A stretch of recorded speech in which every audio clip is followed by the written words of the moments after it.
Well, for more on that election today in Ethiopia, let's talk to our Chief Foreign Affairs Editor, Rob Parsons. Rob, first of all, how important do you believe today's vote is?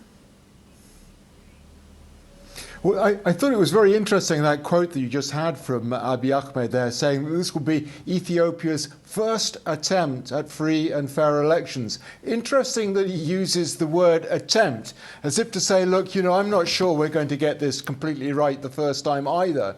And that would sort of make sense in a way. If you bear in mind that Ethiopia is emerging from decades of authoritarian rule, is ethnically fissured, it's a really, really difficult task to create a democracy out of that sort of raw material. Reminds me in many ways of what it was like in Russia in the 1990s, emerging from the collapse of the Soviet Union, no experience of democracy, a massive country with lots of divisions. How do you bring the country together in a democracy? In Russia, in many respects, they've failed. And there's no reason to be sure that in Ethiopia they won't fail too. But they do appear on the path to, at least, as Abiy Ahmed put it himself, to try and get it going. And for him it's important because when he came to power in 2018, he was nominated by the then ruling Ethiopian People's Revolutionary Democratic Front. So for him this is a question of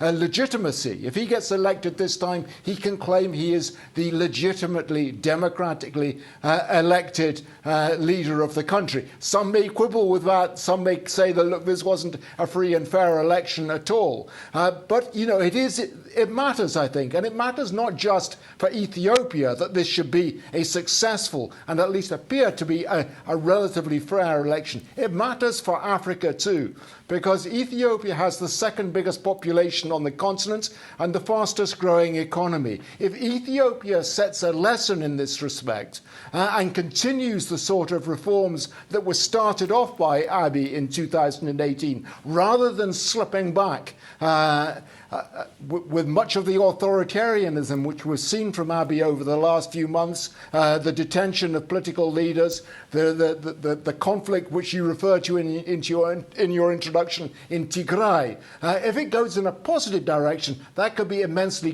good for the rest of Africa. If, on the other hand, it goes towards towards the sort of thing we've been seeing in Tigray and detentions, the implications for the region in particular, Africa more generally, will be very negative. And Rob, so far, how free and fair does this election appear to be?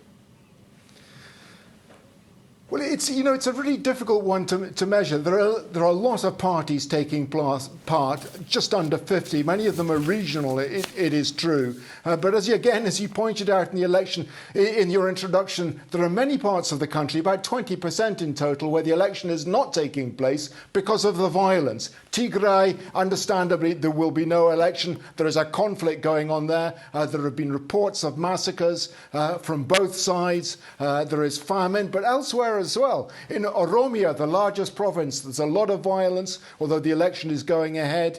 In parts of Amhara province, there's violence. In parts of the Somali province, there is violence.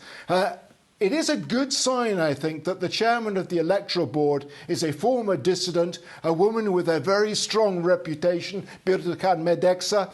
She says that she is determined to make sure that this is, as far as possible, a free and fair election. But, at the same time as that, many people have been detained. I think we're going to have to wait a little bit until after the election to see how this pans out. Rob Parsons.